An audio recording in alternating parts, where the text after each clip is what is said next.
some European countries, such as Germany, have more limits on speech. Do you have any comments about them? Those democracies are still flourishing, maybe better than ours. Yeah, I don't know enough to say that that's true. I do know, for example, that in the West, we still have seditious libel. You can still go to prison in Britain under seditious libel laws. You can still go to prison in Germany for violating certain limitations on free expression. For example, you cannot espouse Nazi points of view without violating the law. And yeah, I suppose you could argue that their democracies are flourishing just fine. I don't know to be able to say that, and I'm scared of the alternative. I just don't trust the government to tell me what's appropriate and inappropriate speech. And the government today that I don't like,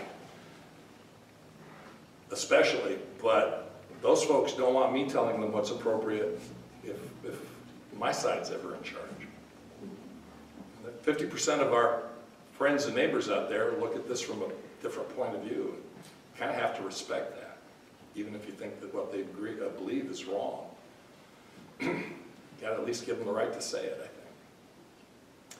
I'm an absolutist, as you can see. I fall into that category of free speech absolutist, which is not untypical for journalists. That's kind of where we plant our flag. And that's not necessarily the most comfortable spot to be in this kind of a polarized environment. And it's especially not a comfortable spot to be in on college campuses. My office is a safe zone. I'm a certified safe zone, initially for LGBT issues, but for all sorts of kind of personal issues. I believe that people should have a place where they can be free to express themselves without fear of offensive and hurtful things.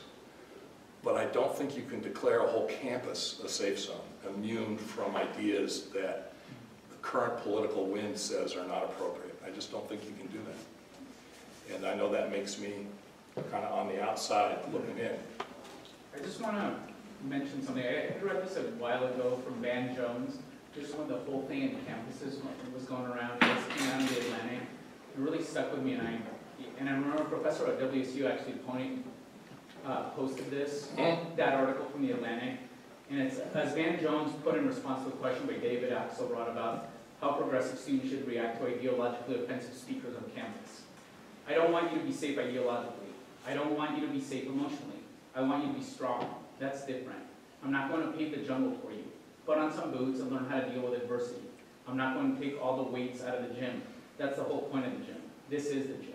And then he goes, this is a great article, but he goes on to, that's just a small quote, but he goes on to explain why these safe zones, and this professor that I'm talking about, she's very progressive, very liberal, but she was very concerned about this shutting down about ideas that you say, well, it hurts my feelings or it makes me feel threatened when you say these ideas that are, when you say, espouse these things that I find really offensive to the core. I just thought, I'll forward it to you guys if you ever want it, but it was a great article and it was really surprising because Van Jones, I think, made a really good point talking about this because it's like, while, you mentioned you were an absolutist, it's like if you believe in democracy, you have to take all the good that goes with it, but also all the bad that sometimes goes with it. It's messy stuff. Let me give you an anecdote from my class. I teach Media and Society, which is the entry class to the media majors, journalism, advertising, PR, broadcast, film studies. And it's my favorite class, largely freshmen, but a lot of sophomores. And in the fall, more than 100 students, somewhat fewer than that in the spring. And so this fall, in our First Amendment unit, which would have been end of September, early October, we were talking about Colin Kaepernick and talking about the court decisions on recitation of the Pledge of Allegiance and on flag burning.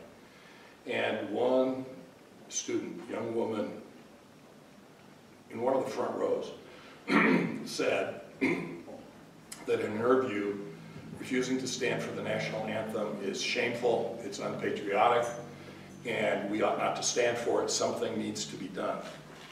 And she was making her point. The reaction of the people sitting around her, I had to jump in. I was afraid people were going to hit her. I thought they were going to pummel They were swearing at her, voices were raised, and even with intervention, that, you know, this is not what we're doing here. We're talking about these issues, we're not fighting about them. I've not heard a peep out of that young woman again all semester. In a college environment, when you chill expression like that, you know, if you can't have that conversation because it's going to hurt somebody's feelings, what does that say about the aggressive inquiry that we're supposed to be fostering in the campus environment? I felt terrible for that young woman, and felt really badly for the people who I might agree with who were threatening her safety over her expressed point of view. Dangerous times, folks. After Charlottesville, the ACLU says that it will no longer support groups that are armed. And the president came out and said this is not a change of policy. But it seems like, and then there have been a number of instances in which the ACLU has backed off. Yeah. So is this absolutism or conditioned support for the First Amendment? These are awfully pragmatic. Awfully pragmatic. By the way, the anti-fascists show up armed as well. Oh, yeah. We've got a left and right thing here. We have to Had a big debate about armed anti-fascists in the Times just a couple of weeks ago. Yes, and how long do you want to go, Murph? You can go as long as you want, Steve. Okay. Coming back to what you said about the armed anti-fascists, and what you said about millennials, 25% saying that they condone violence against fascists. There's been a lot of things on social media, because I looked up this whole Antifa, you know, because at first I abhorred the idea of, you know, attacking people that have a different viewpoint. And then social media, when you start looking at fascism, when you look at the Nazi party in Germany, they were a small minority that took over the country. This was not a big majority. And so Antifa's whole premise is that we're going to disrupt you because we never want to allow what happened in Germany to happen again. Because they take it very, very seriously that this vocal minority can take over.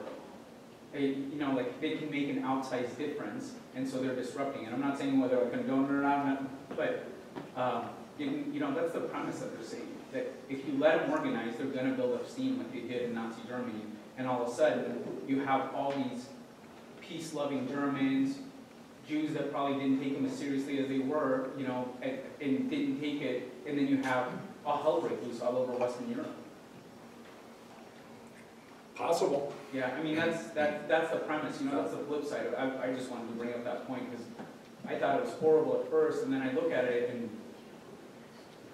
There's so much being written now, it's hard to keep up with it all, but one of the trains of thought is that up to this point in time, our democratic systems, our commitment to free expression, the open marketplace of ideas has helped insulate us from radical minority movements, and we've had these movements periodically throughout our history, including Nazis who kind of come and go with the times.